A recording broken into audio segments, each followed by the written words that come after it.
Welcome home to USA Global TV and Radio, a place where dreams take flight, with authentic storytelling, diverse perspectives and meaningful conversations, where global stories unite and bridges are built beyond all borders. Discover world-class education, entertainment, hope and inspiration. Together, we're building bridges worldwide. Subscribe to our channel, USA Global TV. Download our app, USA Global TV. Be our guest or join our team. Visit usaglobaltv.com. Thanks to our founder and executive producer, Dr. Jacqueline Kerbeck. Music score by Yeffy Tang from Cloud Road Music. Voiceover artist Mike Porter. Creative direction by Paul Garcia. USA Global TV and Radio. Your home for global connection. All rights reserved. This video and its contents are the exclusive property of USA Global TV and Radio. Unauthorized use, duplication or redistribution in any form is strictly prohibited.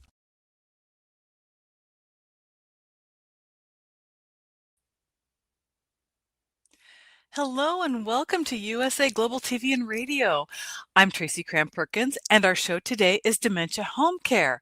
And you can subscribe to our YouTube channels at USA Global TV and Radio and Dr. Jacqueline Kerbeck. I am a 4-time dementia caregiving survivor and the author of Dementia Home Care, How to Prepare Before, During, and After, which is now available as an audiobook. Joining me today is Kitty Norton, Director of Wine, Women, and Dementia. Welcome, Kitty.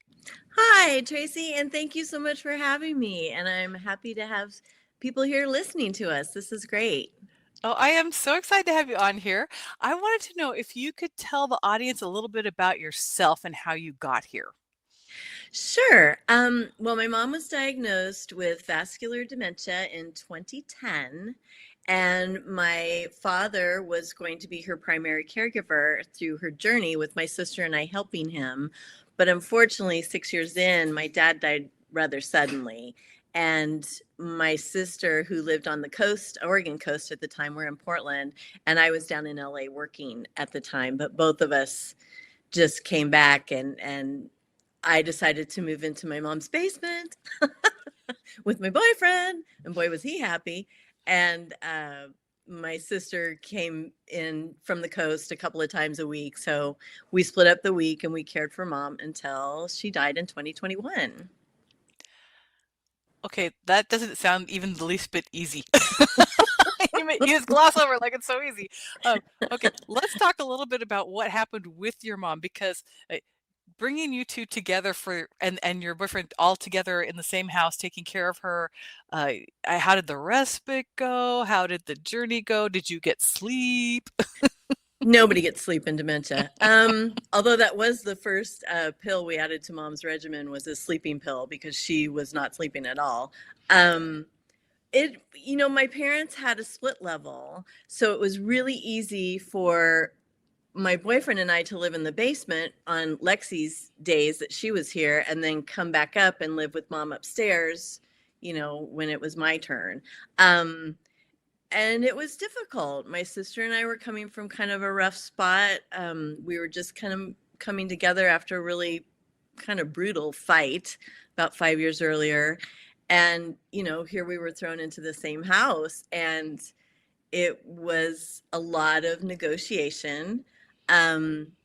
Both of us never doubted our devotion to my mom. And I think that was the bridge that stayed open. Even if we were squabbling with each other, there was no doubt that, we were both devoted to doing this for mom. So it was interesting, and mom still had free reign of her house. And sometimes my fellow would be downstairs asleep and mom would come in and smack him on the head. And and he worked in a bar for a while, so he would come home sometimes at 2:30 in the morning, and if mom was up and I was asleep, he'd get her ice cream and they'd turn on the TV and watch the, television for a little while until she was ready to try sleep again. And, we just all kind of pulled together for mom, even if sometimes we were not necessarily all that compatible amongst each other. Okay, well, that leads me to my next question. You eventually created a blog. Can you talk about that journey? Yeah, that was really one of the things that saved me. I'd always been a creative person. I was in the creative arts most of my career. And as the journey went along, I was very discouraged by the continuous tragedy narrative. And there's a lot of tragedy in dementia, no doubt. But there was also an awful lot of life. And I wanted people to know that. And I needed to process things also, and through writing, I could really stop and examine maybe some of my bad caregiver behavior or, a response mom had to me that was devastating at the time. I could really think about it in maybe a different perspective that made it less devastating. And, it was really important to me.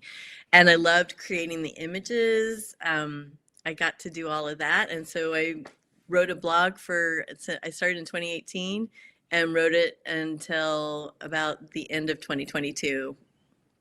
And Stumptown Dementia. It was fantastic. It was really cool.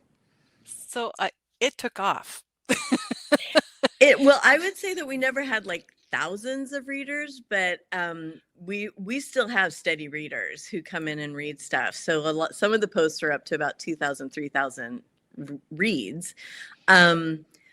But what did end up happening is because I had to use humor a lot to get through my journey, I found a lot of other people who felt the same way I did, that the tragedy narrative was not doing any of us any favors. It wasn't making our jobs easier.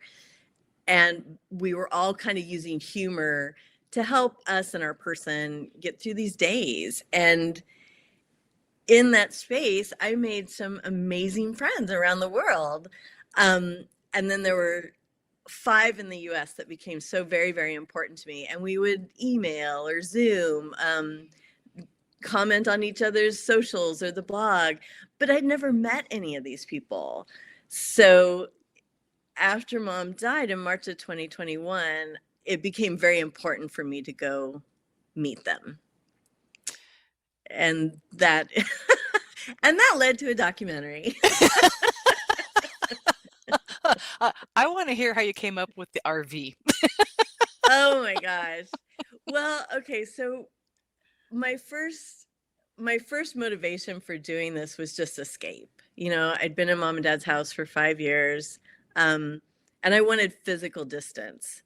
So once we got Mom, all taken care of and the estate stuff going, I was like, I'm going to take off and I'm going to go meet these caregivers. If they say yes to me coming over in Texas or Pennsylvania, I'm going to show up with a bottle of wine and a box of pizza and we're going to talk.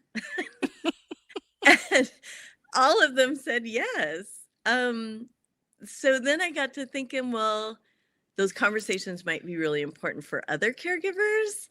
So I found a DP and a sound guy who was willing to do this. Of course, I paid them.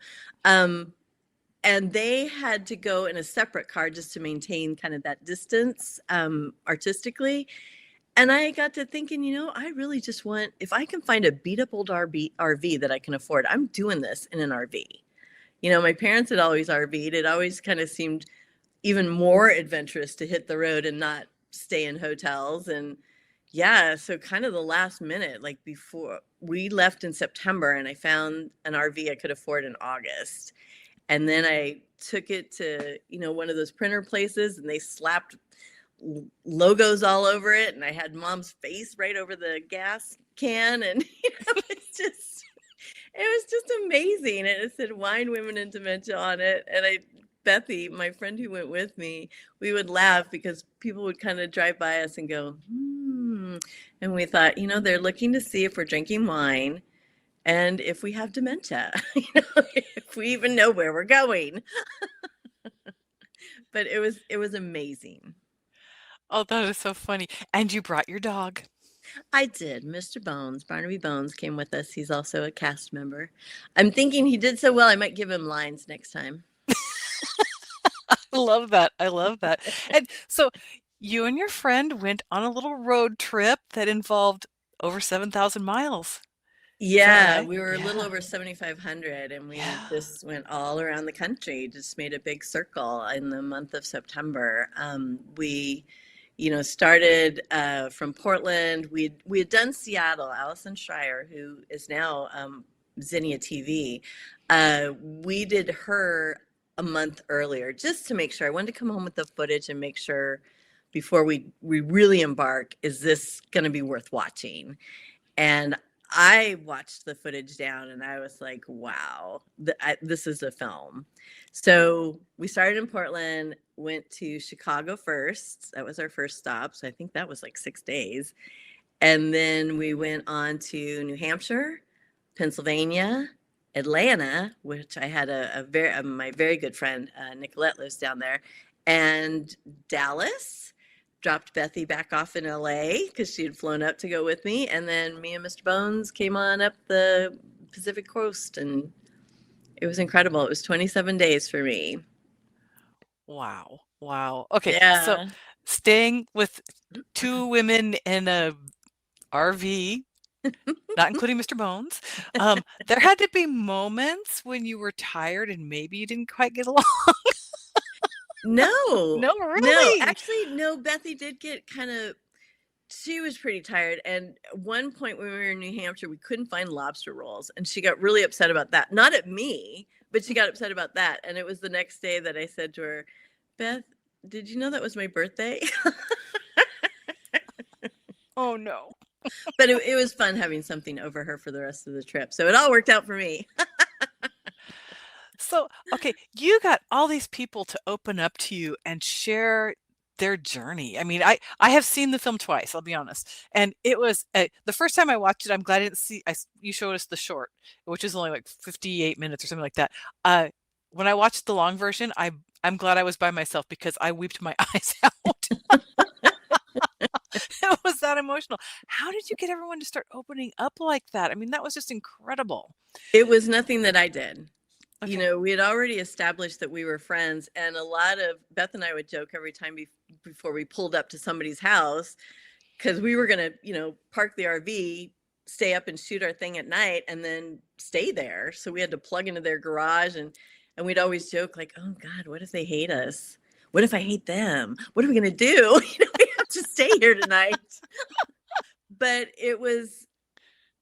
we would get together. The crew had already done the formal interview before we even got there.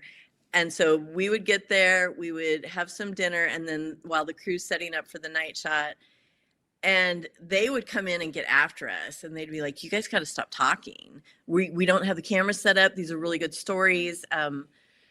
It's like we saw each other and we were just vomiting caregiver stories everywhere. And enjoying sharing notes on, I did this, oh, I did that too, and here's how we solved that thing, or we never did solve that. Yeah, me neither.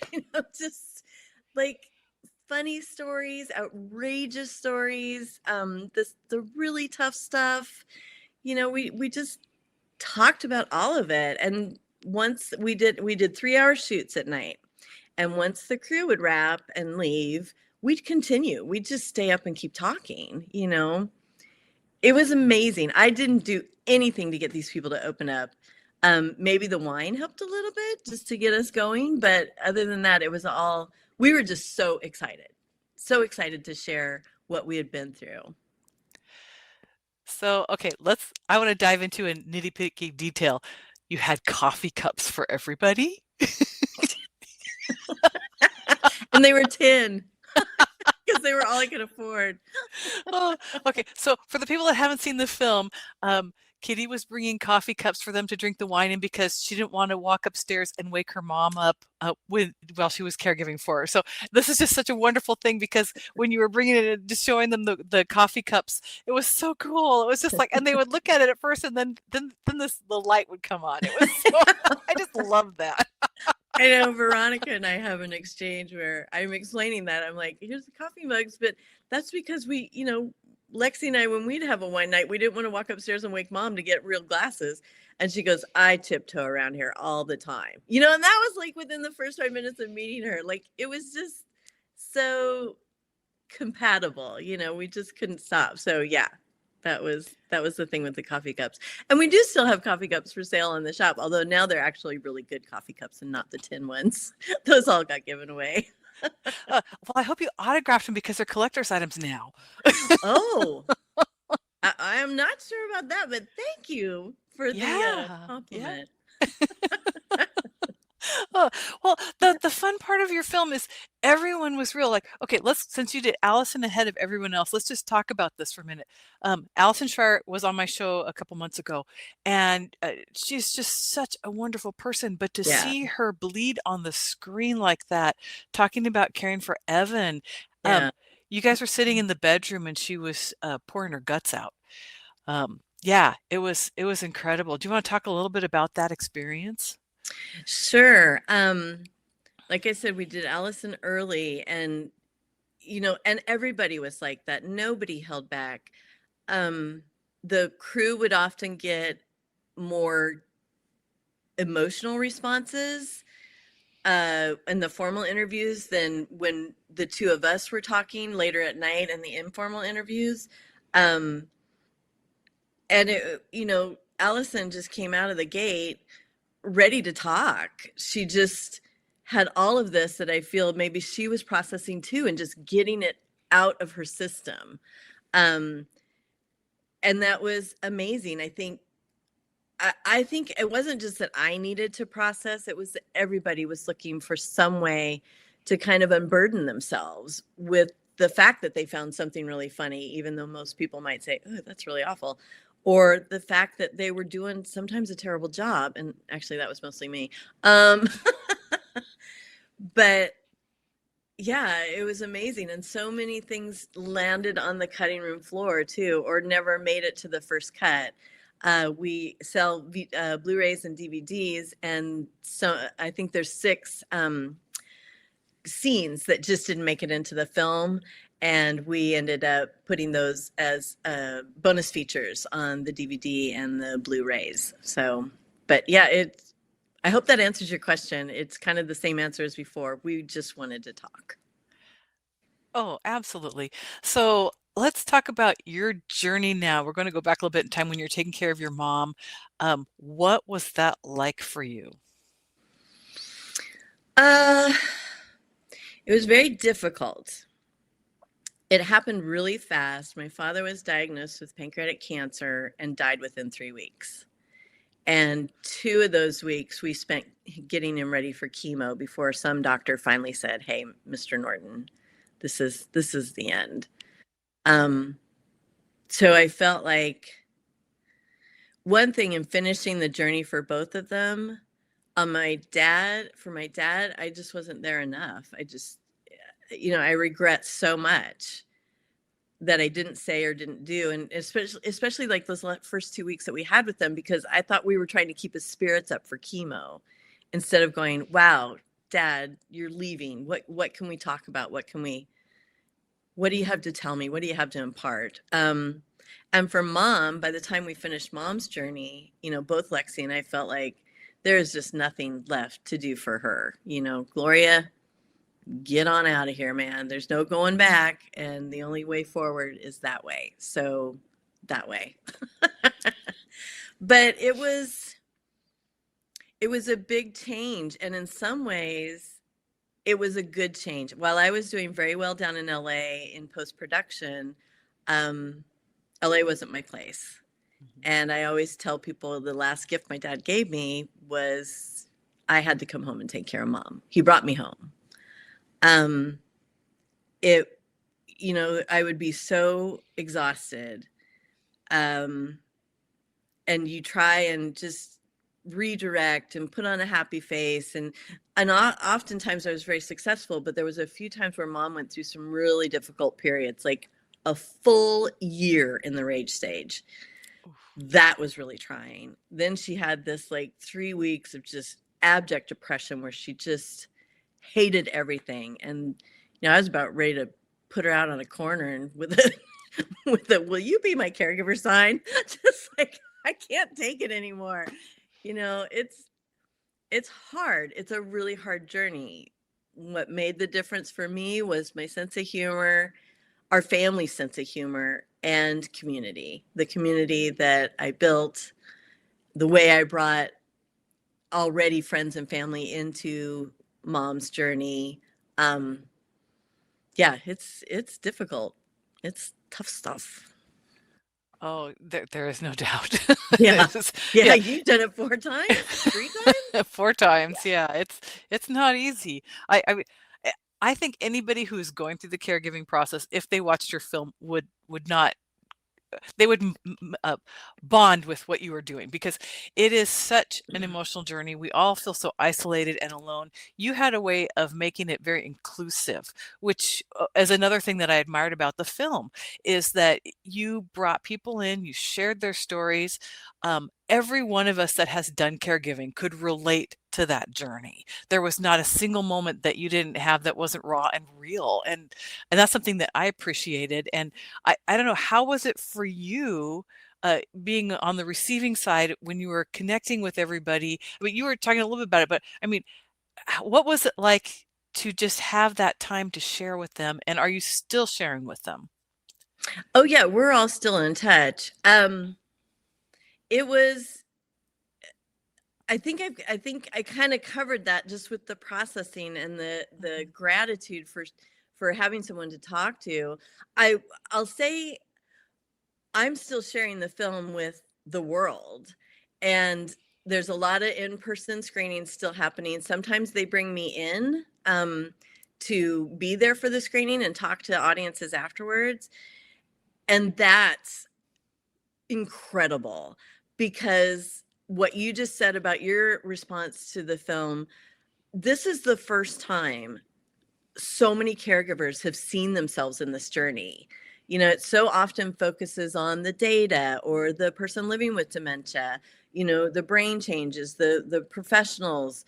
And that's all great stuff, but we're not ever really included. And to see caregivers, the film ends, they're crying, they're clapping, they're standing up, they're like so excited that they weren't those people on screen, but it's their stories.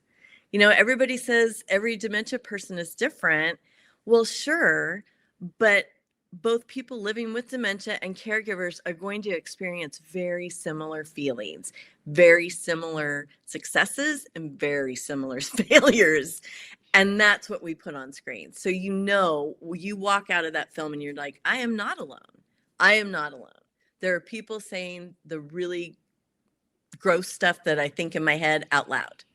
You know, we talk about when you go to bed at night and you hope your person doesn't wake up in the morning, or you're so scared that they won't wake up in the morning, you don't know what to do with yourself, you can't sleep. Those are how do you deal with that? You know, we're just not in our society, we don't equip ourselves to really face death, at least for me. And these were really hard feelings to think through and to not think, oh my gosh, I'm the worst daughter in the world, you know? And then I find there's a lot of people who think things like this because we're exhausted and we just want an end. And then we don't. I would panic. I'd be like, no, I'm not ready to let her go. Those feelings are so universal. It was, I kind of think of your movie as a support group in a wine cup. But it's, I mean, it's really, you touch on so many things that every single one of us thinks, but can't express or won't express. Yeah.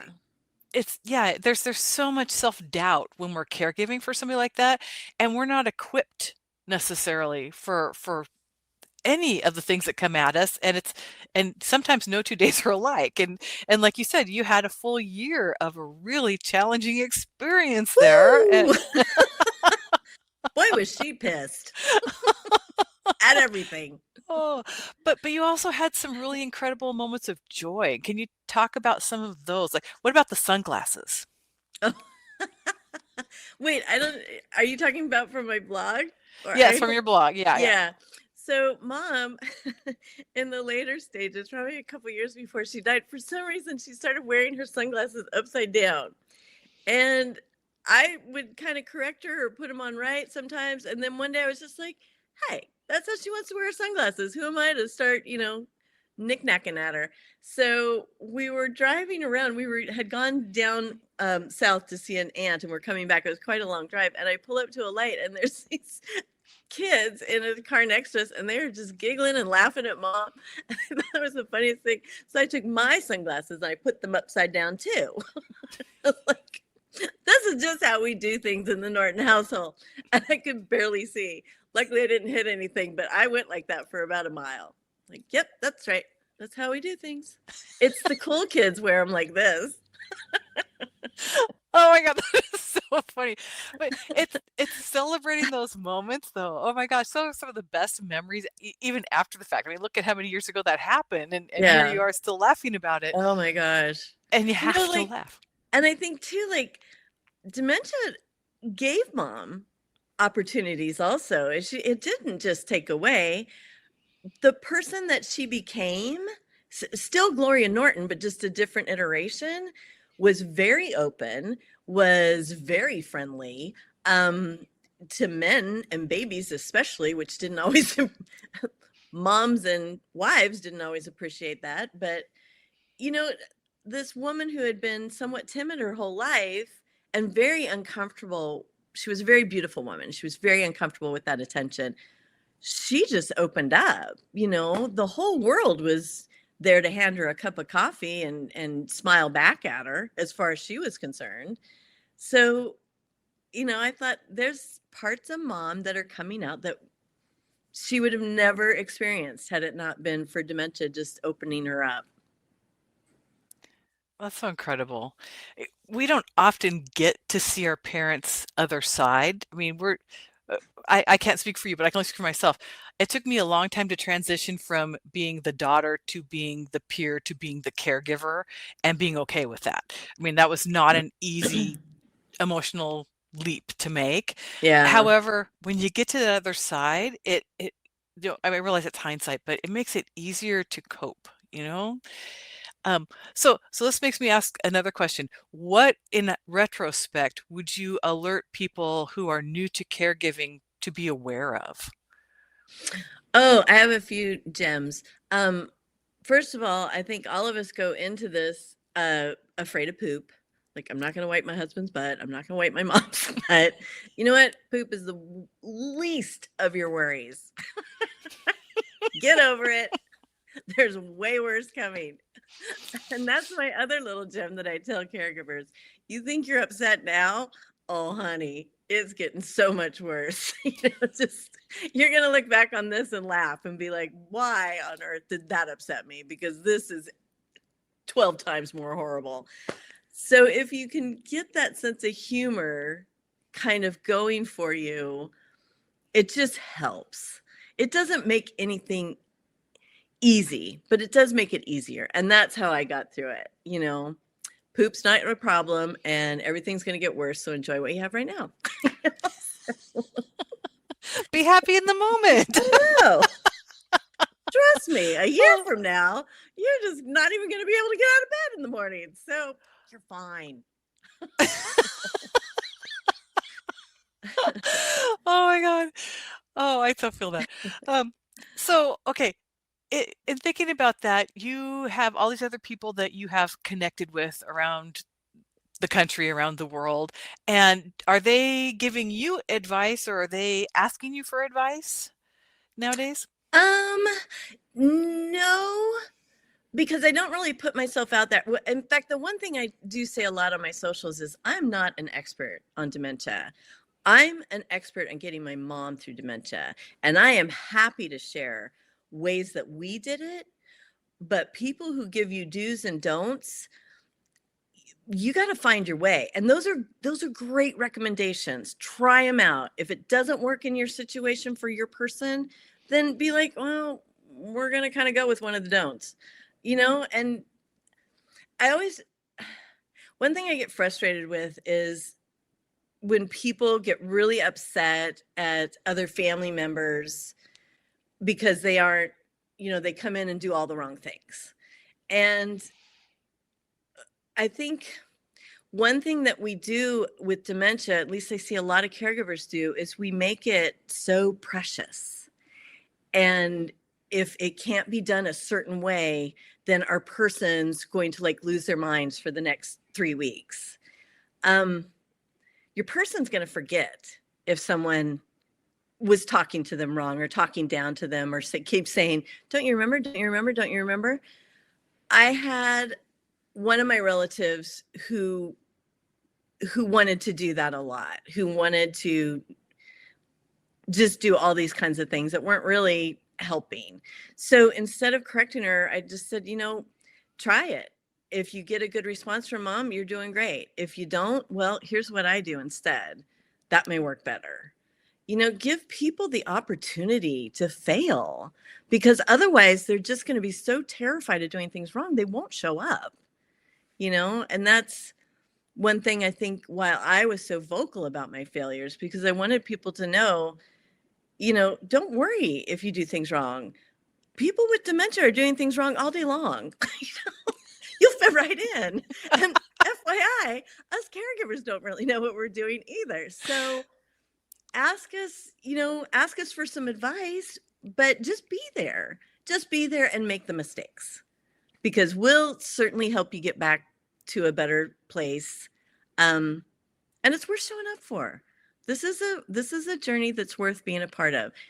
And I know that everybody who is involved with mom, and some of them probably because Lexi and I kept mom very in touch with them, I know by the time mom finished her journey, they were so proud of themselves for everything that they did for Gloria, for their lovely friend, for their lovely sibling. Instead of just getting a phone call one day and they hadn't seen her in 2 years. And then they feel like, oh, it's so sad. Well, yeah, death is sad. Show up and be a part of it. And you'll feel more like you kept those bonds of friendship and relationship alive. And that might be a really good feeling by the time everything's over. Oh, that's fantastic advice. Is it? I think that was really preachy. I guess I'm on a soapbox here. Lord. Well, you were willing to share, and that's a huge thing in and of itself. But also, people don't know what they don't know, and we're so afraid of failure that you can fail your way to success. I mean, look at what we've done. We failed our way through it, and we lived. And now we're out, helping other people get through it. That was just so cool. Just so well, cool. And I think about it in my own experience. Like, I have a friend who has a severely autistic son, and I didn't show up for her for most of his childhood because I was so afraid of doing the wrong thing. And he kind of scared me because I was never around him. So then I think about other people, and nobody wants to do the wrong thing, like you just said. And it's if you allow people the opportunity to screw up and fix it, then they're more likely to keep coming back, I think. It's all conjecture on my part. No. I mean, okay. Have you ever heard of the program Share the Care? Yes. Okay, so it's the same philosophy as Share the Care, and people that do that, it's a fundamental change in the way we think, because we go from how we start, and the journey literally changes us into someone completely different. We go from valuing how people think of us to actually feeling the value of the people we love. And it's an incredible feeling, and you just described it so succinctly. I mean, it's one of those, a lot of us don't give ourselves permission to do that. And I think that's the beauty of what you do, Kitty, is that you are out there saying, hey, it's okay what you do. Well, thank you. Thank you. That's certainly, I think that was everybody's goal who participated in the film. We all just wanted caregivers to know that we're, if these doofuses can get through it, you guys can too. And we made all the mistakes. Actually, you might have some original mistakes. Just send me an email. Let me know how it went for you. See if there's a mistake I haven't made. That could be a contest. That might be fun. Yeah. That'd be a book. Oh my God. Well, this has gone so fast. We have about 5 minutes left. Is there anything else you want to share? Any little tidbits or advice you'd like to get out there? Gosh, you put me on the spot. I don't think so. I know I shared a lot on the blog, and people are still reading the blog. I shared a lot about how my perspective was a little bit different about things like loss. Like, the hardest thing you'll ever do is lose somebody who's still next to you. And I thought, well, not really. The hardest thing you're ever going to do is celebrate somebody who's changing. That's what you got to figure out. Anybody can cry over losing somebody. That's easy. Try celebrating them. Try celebrating who shows up on the rage stage. That's hard. Especially when they're throwing things at you. Yes. Yeah, duck. Really, really good at ducking. Yeah, I had a few times when I was diving silverware. Yeah, you're like, oh my God. I had a friend who they had to take all the knives out of her grandma's house, for fear that she was going to hurt somebody or herself. Yeah, like I said, it can always get worse. Don't worry. This is the best day of the next 5 years. Just think about it that way. Enjoy. Oh, well, after it's all over, what did you do for yourself okay, you got done doing the film, you got done, doing your blog. What's next for Kitty Norton? I'm not sure because I wasn't able to create a revenue with the film that I thought I could. And I strategized really hard and worked on it really hard, but it just hasn't panned out. So I think I may have to go into some kind of, hopefully maybe something healthcare or dementia oriented job. What I was really hoping for is to maybe make enough money that I could float myself for a year and take that blog and turn it into like a half-hour dramedy. Yeah, like a 3-season kind of thing, the beginning of dementia, the middle of dementia, the end of dementia, and do a series with it for a streamer. But I don't know. We might still, I put December aside to maybe make a pitch deck, and I still have friends down in LA, so maybe see if there's any interest if I float that around. But yeah, so I might be at your McDonald's next time you're in the drive-thru. Asking you if you'd like ketchup with that.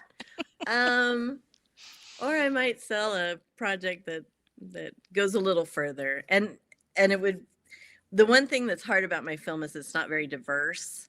And I've always thought like, well, the next thing I do, then the casting can be so outstanding, and it can be not just people, in a certain income bracket, not just white, it just could be all kinds of things, and really open it up to everybody's experiences. Like I was kind of bummed that we didn't have any caregivers who lived in apartments.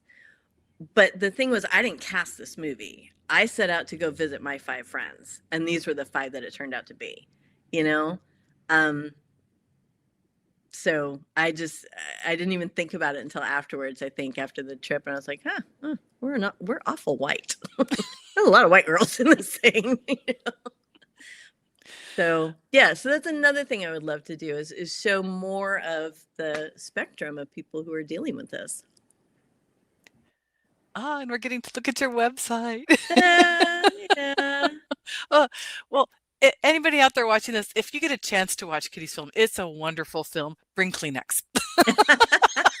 Yeah, and through November, National Family Caregiver Month, it's actually available to stream online thanks to Al's Authors Film Festival. So join our newsletter. I send out the links to the newsletter. And, it's a $6 ticket, and you get your caregiver friends around and enjoy the film. And I highly recommend it. It's a wonderful, wonderful film. Kitty, thank you for joining us today. Oh my gosh, I had such a good time. I talk too much. Blah, blah, blah. Well, then I guess we'll end it here, and I'll say we'll see you guys back in December for a follow-up interview, this time with Dan Gerke from Soul to Soul Connections and the use of telepathy with dementia caregiving. That'll be on our next episode of the Dementia Home Care Show. In the meantime, you can go over to our YouTube channel at USA Global TV and Radio or Dr. Jacqueline Kerbeck and look for the Dementia Home Care playlist where you'll find all of our past episodes. Thank you to the wonderful Dr. Jacqueline Kerbeck for all of her hard work behind the scenes today, and thank you to our sponsors for making this possible. See you next time, everyone.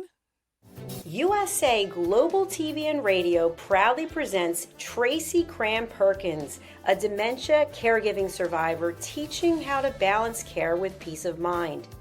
#1 resource for dementia caregivers. It's the book Dementia Home Care, How to Prepare Before, During, and After. Over 17,000 copies sold of this must-have guide.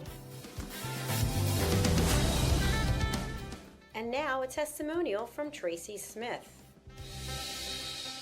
If I was to describe this book to someone who is going through a similar situation, I would underscore how important it is to have some sort of a tool or a guidebook to help you through certain stages. And there's so many, it's such an unknown topic to the average person. And to have this as a reference is essential. It's going to help you get through it personally, as well as help your loved one manage. To learn more, go to tracycramperkins.com.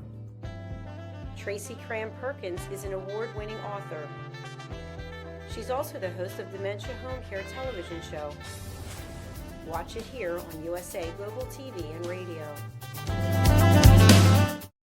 Every woman carries a story of strength, of purpose, of light. Through her courage, the world is transformed. Through her grace, generations are inspired. This is Iconic Women. Within Every Woman Lives a Goddess, a celebration of brilliance, beauty, and empowerment. Join us every Wednesday at 11 a.m. New York, 4 p.m. London time. Only here on USA, Global TVR, and Radio. Featuring the iconic Dr. Jacqueline Kerbeck, honoring voices that shine across the world. Subscribe to our YouTube channels, USA Global TV and Dr. Jacqueline Kerbeck, to watch and engage with all our content. World-class education, entertainment, hope, and inspiration. Nestled in the heart of the Blue Ridge Mountains, the Horseshoe Farm has always been more than a destination. It's a living, breathing reflection of community, connection, and transformation.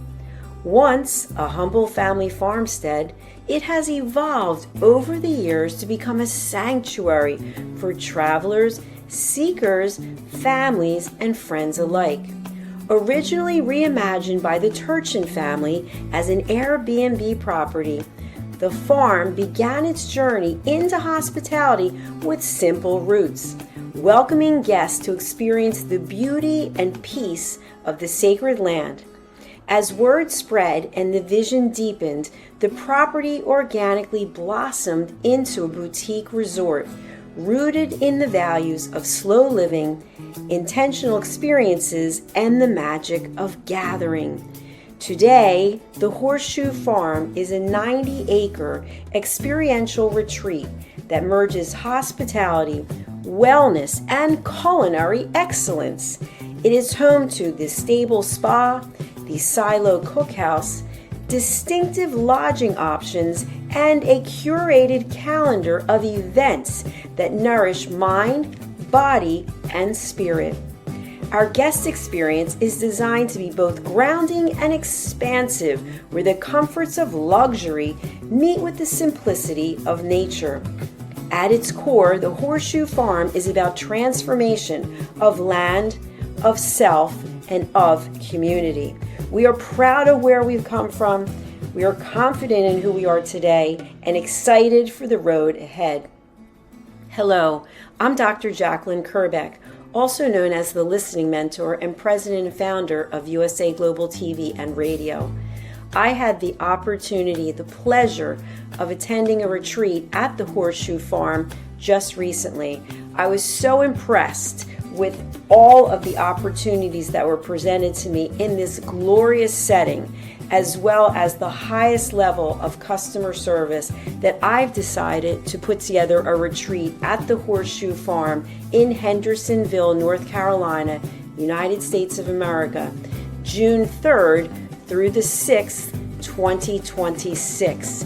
You can expect to have a beautiful time of relaxation combined with learning, community, collaboration. Do consider joining me in this wonderful opportunity to reconnect with yourself, with others, and with nature. For more information, email me at drjacqueline@usaglobaltv.com. Get ready to wear the brand that's changing the world of media. Introducing the official USA Global TV and Radio online store. From our TV show hosts to our incredible global guests, you asked, we delivered. Rep your appearance with pride. Whether you've been on air, hosted a show, or tuned in, we have something just for you. Visit us at usaglobaltvradioshoп.myspreadshop.com and start shopping today. Check back frequently. We're dropping fresh new designs all the time. Showcase your role in our global community. These designs celebrate your voice, your story, your presence. It's more than just merchandise. It's a movement of hope, inspiration, education, and elevated listening. Head to usaglobaltvradioshoп.myspreadshop.com. Your spotlight awaits. USA Global TV and Radio. Elevate your style. Elevate the world. Thank you, viewers and listeners of USA Global TV and Radio, for joining us today. We're honoured to have your time and attention as part of our global community. At USA Global TV and Radio, we believe in the power of authentic conversations, meaningful connections, and creating a world of possibilities together. Want to be part of something bigger? Join our team of elevated listeners at usaglobaltv.com, a space where your voice matters and your ability to listen transforms relationships. Stay connected with us across all our platforms for thought-provoking discussions, expert insights, and empowering stories. Subscribe to our channels at youtube.com/c/USAGlobalTV. Follow us on social media and explore the endless opportunities we're creating for growth, learning, and inspiration. Together, we're not just broadcasting, we're building bridges and changing lives one conversation at a time. For inquiries, contact us at info@usaglobaltv.com. Music by Johnny Dyes. Produced by Executive Producer and Director Dr. Jacqueline Kerbeck. Voiceover by Mike Porter. Creative Direction by Paul Garcia. All rights reserved. Copyright 2025. Visit usaglobaltv.com to view our full terms and conditions.